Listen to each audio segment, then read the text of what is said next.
ఈ వీడియో చూస్తున్న అందరికీ నా నమస్కారాలు. హాయ్ ఫ్రెండ్స్, నేను మీ Mahesh and welcome back to my channel SAS astrology. మనం ఈ వీడియోలో డిస్కస్ చేయబోయే టాపిక్ ఏంటంటే నవమ చక్రాన్ని మనం అసలు ఏ విధంగా అనాలిసిస్ చేస్తాము అనే విషయాన్ని ఈ వీడియోలో మనం చూద్దాము. ముందుగా ఈ నవమ చక్రం గురించి చెప్పాలంటే, ఈ నవమ చక్రాన్ని మనం ఏమంటామంటే D9 చార్ట్ అని కూడా అనడం జరుగుతుంది. ఇలా ఓన్లీ D9 చార్ట్ మాత్రమే కాదు, D10 చార్ట్ అని, D5 అని, D7 అని, D60 అని, ఇలా మనకి చాలా రకాల డివిజనల్ చార్ట్స్ అనేవి ఉండడం జరిగింది. అన్ని డివిజనల్ చార్ట్స్ కన్నా ఈ నవంశ చార్ట్కే ఎక్కువగా ప్రాముఖ్యత అనేది ఉందని మనం చెప్పొచ్చు అనమాట. అది ఎందుకంటే ఈ నవంశ చార్ట్ అనేది ఏం చెప్తుందంటే మన పూర్వపుణ్యం గురించి ఈ నవంశ చార్ట్ అనేది ఇండికేట్ చేయడం జరుగుతుంది అనమాట. మనం చేసే పాపపుణ్యాల ఆధారంగానే ఈ జన్మలో మనకి ఫలితాలు అనేవి ఉండే అవకాశం ఉంటుంది. మనం కనుక ఎక్కువగా పాపాలు చేసినట్లయితే ఈ జన్మలో ఇబ్బంది పడాల్సి వస్తుంది. అలా కాకుండా ఎక్కువగా మనం పుణ్యం చేసినట్లయితే ఆ చేసిన మంచిని బట్టి మనకి ఈ జన్మలో రిజల్ట్స్ అనేవి కొద్దిగా పాజిటివ్ ఉండేదానికి అవకాశం ఉంటుంది అనమాట. దీని కారణంగానే మనం ఒక గ్రహ బలం నిర్ణయించాలంటే ఆ గ్రహం అనేది D1 చార్ట్లో ఎంత బలంగా ఉంది అండ్ అలాగే నవంశ చార్ట్లో ఎంత బలంగా ఉందో కూడా చూడాలని నేను ప్రతి వీడియోలో చెప్తూనే వస్తున్నాను. ఈ నవంశ చార్ట్ అనేది పూర్వపుణ్యాన్ని ఇండికేట్ చేస్తుంది కదా, కానీ మ్యారేజ్ గురించి చూసేటప్పుడు ఈ నవంశ చార్ట్ని మనం వాడుతూ ఉంటాము. మరి ఆ విధంగా ఎందుకు చేస్తామంటే ప్రతి డివిజనల్ చార్ట్కి ఒక్కొక్క గ్రహం అనేది ఆధిపత్యం వహిస్తూ వస్తుందని చెప్పొచ్చు. ఆ విధంగా ఈ నవంశ చార్ట్కి శుక్రగ్రహం ఆధిపత్యం వహిస్తాడు. D10 చార్ట్ తీసుకున్నట్లయితే రవిగ్రహం ఆధిపత్యం వహిస్తాడు. ఇప్పుడు శుక్రగ్రహం విషయానికి వచ్చినట్లయితే సహజంగా శుభత్వం కలిగిన గ్రహంగా మనం చెప్పొచ్చు. అండ్ అలాగే కలత్రకారకుడిగా మనం ఈ శుక్రగ్రహాన్ని చెప్తూ ఉంటాము. మనందరికీ తెలిసిన ఇంకో విషయం ఏంటంటే పుణ్యం కొద్దీ పురుషుడు, దానం కొద్దీ బిడ్డలు అని చెప్తూ ఉంటారు. మనం ఎంత బాగా పుణ్యం చేస్తే ఈ జన్మలో మనకి అంత అనుకూలమైన భర్త అవ్వచ్చు, లేకపోతే భార్య అవ్వచ్చు, లభించే అవకాశం ఉంటుందన్నమాట. ఫర్ ఎగ్జాంపుల్గా మన లైఫ్లో ఎవరో ఒక వ్యక్తి మనకి భార్యగా రావచ్చు, లేకపోతే భర్తగా రావచ్చు. వాళ్ళు మన జీవితంలో ఆ విధంగా ప్రవేశించి వాళ్ళకి మనకి ఒక బాండింగ్ అనేది అక్కడ క్రియేట్ అవుతుందని మనం అర్థం చేసుకోవాలి.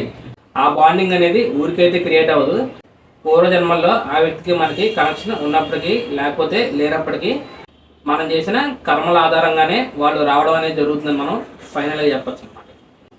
ఇప్పుడు మనం ప్రాక్టికల్గా ఒక ఎగ్జాంపుల్ తీసుకోవడానికి ప్రయత్నం చేద్దాము.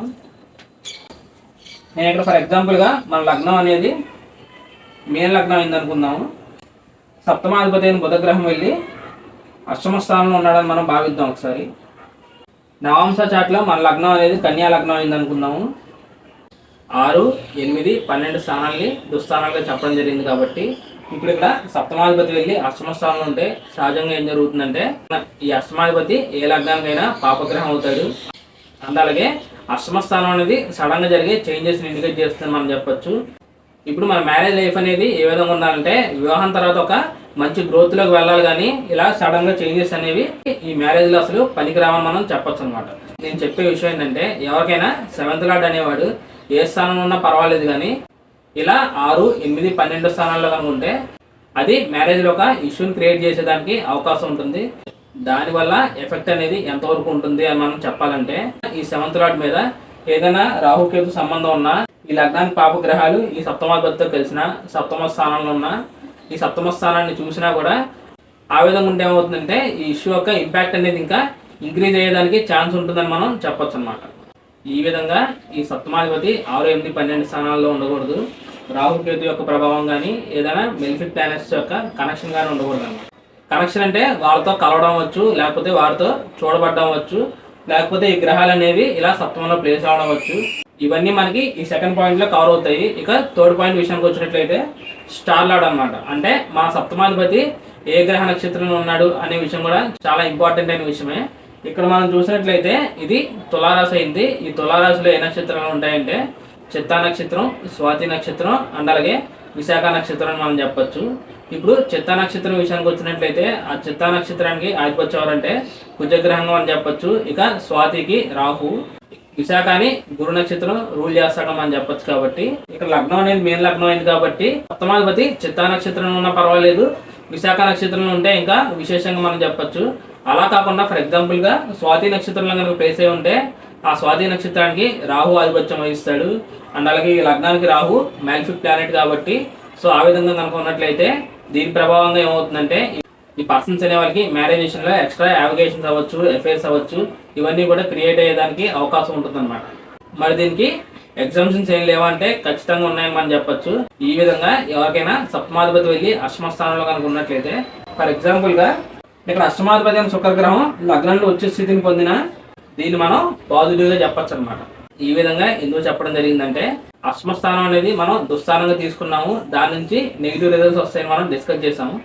కానీ మనకి ఎప్పుడైతే అష్టమాధిపతి ఉచ్చరాశుల్లో ఉన్నా, స్వక్షేత్రాల్లో ఉన్నా తప్పకుండా పాజిటివ్గా పనిచేస్తాడు కాబట్టి దీని కారణంగానే అక్కడ అష్టమం నుంచి వచ్చే నెగిటివ్ రిజల్ట్స్ అనేవి పాజిటివ్గా మారే అవకాశం ఉంటుంది. కాబట్టి ఈ కాంబినేషన్ కూడా మనకు లేదు. అష్టమాధిపతి వేరే స్థానంలో సాధారణంగా ప్లేస్ అయ్యాడు. ఈ మేన లగ్నానికి శుభగ్రహాలైన గురు, కుజ, చంద్రగ్రహాలతో కనుక ఈ సప్తమాధిపతికి ఏదో రకంగా సంబంధం కనుక కలిగినట్లయితే, ఈ విధంగా శుభగ్రహాల యొక్క దృష్టి అనేది ఇక్కడ సప్తమాధిపతి మీద పడింది కాబట్టి సో దీన్ని కూడా మనం ఒక ఎక్సెప్షన్ కింద తీసుకోవచ్చని మనం చెప్పొచ్చు అనమాట. ఈ విధంగా మీరు అనాలిసిస్ చేసిన తర్వాత ఈ D1 చార్ట్లో ఈ సప్తమాధిపతి ఎంత పర్సెంట్ బలంగా ఉన్నాడు అనే విషయం ఒక ఐడియా అనేది మీకు వస్తుంది. ఇప్పుడు మనం D9 చార్ట్ కనుక వచ్చినట్లయితే, ఈ D9లో సప్తమాధిపతిని అనాలిసిస్ చేసే ముందు అసలు D9 చార్ట్లో ప్రధానంగా మనం చూడాల్సిన విషయాలు ఏంటో ఒకసారి చెప్తాను. అసలు ముందుగా ఈ D9 చార్ట్లో అసెండెంట్ లార్డ్ అనేవాడు బలంగా ఉన్నాడో లేదో అనే విషయాన్ని చూడండి. ఎందుకంటే మనం ఏ చార్ట్ తీసుకున్నా మనం లగ్నాధిపతినే ముందుగా చూడాల్సి వస్తుంది అనమాట. ఈ నవంస చార్ట్ అనేది మనకి ప్యారలల్ గా యాక్టివేషన్ లో ఉంటుంది. కానీ మనకి ఒక మెచ్యూరిటీ ఏజ్ అనేది రీచ్ అయిన తర్వాత, అంటే ఒక 30+ ఇయర్స్ అవ్వచ్చు, లేకపోతే మ్యారేజ్ తర్వాత ఈ చార్ట్ అనేది ఇంకా బాగా యాక్టివేట్ అయ్యేదానికి అవకాశం ఉంటుంది. కాబట్టి ఈ నవంస చార్ట్ లో లగ్నాధిపతి బలంగా మంచి స్థానంలో ప్లేస్ అయి ఉంటే ఏమవుతుందంటే, ఈ నవంస చక్రం అనేది యాక్టివేట్ అయిన తర్వాత మన లైఫ్ లో గ్రోత్ అనేది ఉండేదానికి అవకాశం ఉంటుంది అనమాట. అండ్ అలాగే ఓన్లీ లగ్నాధిపతిని మాత్రమే కాదు, చంద్రగ్రహాన్ని కూడా చూసే ప్రయత్నం చేయండి. ఎందుకంటే చంద్రుడు మనోకారకుడు, అండ్ అలాగే మన వే ఆఫ్ థింకింగ్ ని ఈ చంద్రగ్రహం ఇండికేట్ చేస్తాడు. కాబట్టి నవమ చక్రంలో కనుక ఈ చంద్రగ్రహం బలంగా ఉన్నట్లయితే, ఇది యాక్టివేట్ అయిన తర్వాత మనకి ఆ చంద్రగ్రహం యొక్క ప్లేస్మెంట్ ని బట్టి మన వే ఆఫ్ థింకింగ్ అనేది అసలు ఎటువైపు ఉంటుంది అనే విషయాన్ని మనం తెలుసుకోవచ్చు.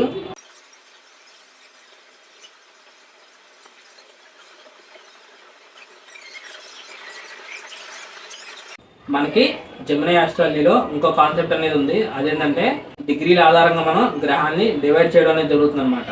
అంటే ఏ గ్రహానికి అయితే ఎక్కువ డిగ్రీలు ఉంటుందో ఆ గ్రహాన్ని ఆత్మకారకుడు చెప్పడం జరుగుతుంది. ఆ తర్వాత ఏ గ్రహం అయితే ఎక్కువ డిగ్రీలు ఉంటుందో ఆ గ్రహాన్ని అమస్యకారక అని, ఇట్లా ఈ విధంగా గ్రహాన్ని డివైడ్ చేయడం అనేది జరిగింది. మనం నవాంశ చార్ట్ ని అనాలిసిస్ చేసేటప్పుడు ఈ ఆత్మకారకుడు ఏ గ్రహం అయ్యాడు, ఈ ఆత్మకారకుడు D1లో ఎక్కడ ఉన్నాడు, బలంగా ఉన్నాడా, D9లో ఎలా ఉన్నాడు, బలంగా ఉన్నాడా లేదా అని ఈ విషయాన్ని మనం తప్పకుండా చూడాలన్నమాట. మనం తీసుకున్న ఈ ఎగ్జాంపుల్లో రవిగ్రహం 25 డిగ్రీలు ఉన్నాడని మనం భావిద్దాము. అన్ని గ్రహాల కన్నా ఈ రవిగ్రహం ఎక్కువ డిగ్రీలు ఉన్నాడని మనం భావించి ఈ రవిగ్రహాన్ని మనం ఆత్మకారకుడిగా తీసుకుందాము. ఇప్పుడు ఈ రవిగ్రహం D1 చార్ట్లో ఏ స్థానంలో ప్లేస్ అయ్యి అండ్ ఏ స్థానానికి కనెక్ట్ అయ్యాడు అనే విషయం చాలా ఇంపార్టెంట్ అని మనం చెప్పొచ్చు అనమాట. ఫర్ ఎగ్జాంపుల్గా ఈ రవిగ్రహం 6వ స్థానంలో కానీ 10వ స్థానంలో కానీ ప్లేస్ అయినా, లేకపోతే 6, 10 స్థానాధిపతుల యొక్క నక్షత్రాల్లో ఉన్నా కూడా ఈ పర్సన్స్ లైఫ్లో మెయిన్ గోల్ అనేది సర్వీస్ కానీ, లేకపోతే వాళ్ళు చేసే జాబ్ అవ్వచ్చు, బిజినెస్ అవ్వచ్చు, దీనికి రిలేటెడ్గా ఎక్కువగా ఉండేదానికి అవకాశం ఉంటుందన్నమాట. అంటే ఈ పర్సన్స్ అనేవాళ్ళు అన్ని విషయాల కన్నా ఈ పర్టికులర్ విషయాలకు మాత్రం ఎక్కువగా ప్రాధాన్యత అనేది ఇచ్చేదానికి అవకాశం ఉంటుందన్నమాట. ఇదే ఆత్మకారకుడైన రవిగ్రహం D9 చార్ట్లో నీచిపడిన, లేకపోతే 6, 8, 12 స్థానాల్లో ఉన్న ఈ నవంశ చక్రం అనేది యాక్టివేషన్ అయిన తర్వాత వాళ్ళు ఫోకస్ చేసిన ఆ పర్టికులర్ విషయాల్లో ముందున్నంత గ్రోత్ అనేది ఈ చార్ట్ అనేది యాక్టివేషన్ అయిన తర్వాత చాలా వరకు తగ్గే అవకాశం ఉంటుందని మనం చెప్పొచ్చు అనమాట. 6, 10 స్థానాలతో కనెక్షన్ అనేది ఫామ్ అయింది కాబట్టి ఇప్పుడు వీళ్ళు సెకండ్ పార్ట్ ఆఫ్ లైఫ్లో కెరీర్ రిలేటెడ్ గ్రోత్ అనేది కొద్దిగా తగ్గే అవకాశం ఉంటుంది మనం చెప్పొచ్చు అనమాట. ఇప్పుడు మనం ఇందాక తీసుకున్న ఎగ్జాంపుల్లోకి వచ్చే ప్రయత్నం చేద్దాము. ఈ ఎగ్జాంపుల్లో మనం సప్తమాధిపతిని అనాలిసిస్ చేస్తున్నాము. ఇప్పటిదాకా మనం ఈ D1 చార్ట్లో ఉన్న సప్తమాధిపతిని అనాలిసిస్ చేసి ఆయనకి ఎంతో కొంత పర్సంటేజ్ అనేది ఇవ్వడం జరిగింది. ఇప్పుడు మీరు D9 చార్ట్లో ఈ సప్తమాధిపతిని అనాలిసిస్ చేయాలంటే ఈ D1 చార్ట్లో మీరు ఏ విధంగా అయితే అనాలిసిస్ చేశారో సేమ్ అదే ప్రాసెస్ ఇక్కడ D9 చార్ట్లో ఇంప్లిమెంటేషన్ అనేది చేయాలన్నమాట. ఇక్కడ D9 చార్ట్లో సప్తమాధిపత్యం అనేది గురుగ్రహానికి వచ్చింది.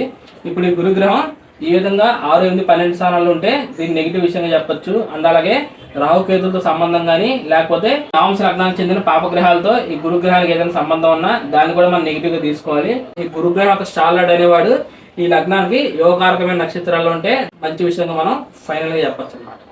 ఇక ఫైనల్గా సహజంగా శుభత్వం పొందిన గురువు అవ్వచ్చు, శుక్రుడు అవ్వచ్చు, పూర్ణచంద్రుడు అండ్ అలాగే పాపగ్రహాలతో కలవని బుధ గ్రహం అవ్వచ్చు.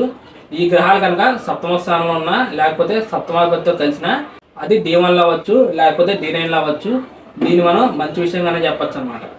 నేను ఇంకా వక్రత్వాల గురించి లేకపోతే రవి గ్రహంతో అసంగత అవడం గురించి, ఈ రాహుకేతు గ్రహాల యొక్క షష్ట అష్టకాల గురించి ఇవన్నీ నేను డిస్కస్ చేయలేదు, ఎందుకంటే ఇప్పటికే వీడియో లెంత్ అనేది పెరిగింది కాబట్టి.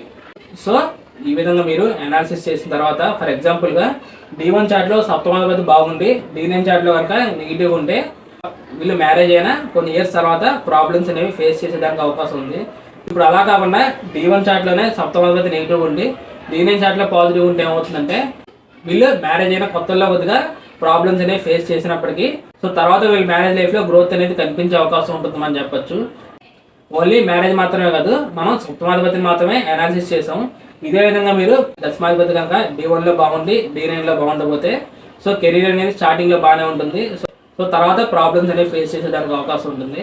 దీనికి రివర్స్గా D1లో కనుక నెగిటివ్ ఉండి D9లో పాజిటివ్ ఉంటే సో వీళ్ళకి ఒక మెచ్యూరిటీ ఏజ్ అనేది క్రాస్ అయిన తర్వాత అవ్వచ్చు, లేకపోతే ఈ చక్రం అనేది యాక్టివేట్ అయిన తర్వాత అవ్వచ్చు. అప్పుడు వీళ్ళ కెరీర్లో గ్రోత్ అనేది కనిపించడానికి అవకాశం ఉంటుంది అన్నమాట. ఈ నవమ చక్రాన్ని ఉపయోగించి ఇదే విధంగా మనకు జరుగుతున్న దశలు కూడా ఏ విధంగా ఉంటాయో మనం తెలుసుకోవచ్చు అనమాట. ఫర్ ఎగ్జాంపుల్గా మనకి శనిగ్రహం యొక్క దశ కనుక జరుగుతున్నట్లయితే ఆ శనిగ్రహం D1లో బాగుండి D9లో కనుక నెగిటివ్గా ఉంటే ఆ శనిగ్రహ దశ అనేది స్టార్టింగ్లో బాగానే ఉంటుంది. ఆ దశ అనేది చివరికి వచ్చే టైంకి మనకి ప్రాబ్లమ్స్ అనేవి కనిపించే అవకాశం ఉంటుంది. ఇదే శనిగ్రహం D9లో పాజిటివ్ ఉండి D1లో నెగిటివ్ ఉంటే ఆ శనిగ్రహం దశ అనేది మొదట్లో ఇబ్బందులు పెట్టినా చివరికి కొద్దిగా పాజిటివ్గా పనిచేసేదానికి అవకాశం ఉంటుంది అనమాట. ఫైనల్గా ఇది ఫ్రెండ్స్ నా వీడియో.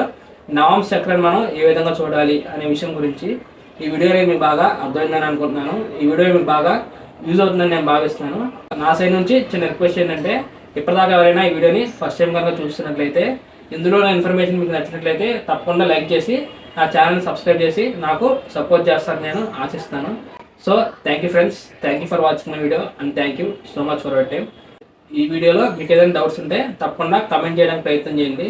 సో మీరు ఎవరికైనా పర్సనల్గా కనుక కన్సల్టేషన్ తీసుకోవాలని ఉద్దేశం ఉంటే స్క్రీన్ మీద కనిపిస్తున్న నెంబర్కి వాట్సాప్ కాల్ చేయడానికి ప్రయత్నం చేయండి. నేను వచ్చే అప్కమింగ్ వీడియోలో మరో ఇంట్రెస్టింగ్ వీడియోతో మీ ముందుకు వచ్చే ప్రయత్నం అనేది ఖచ్చితంగా చేస్తాను. సో అప్పటి వరకు bye friends, see you very soon.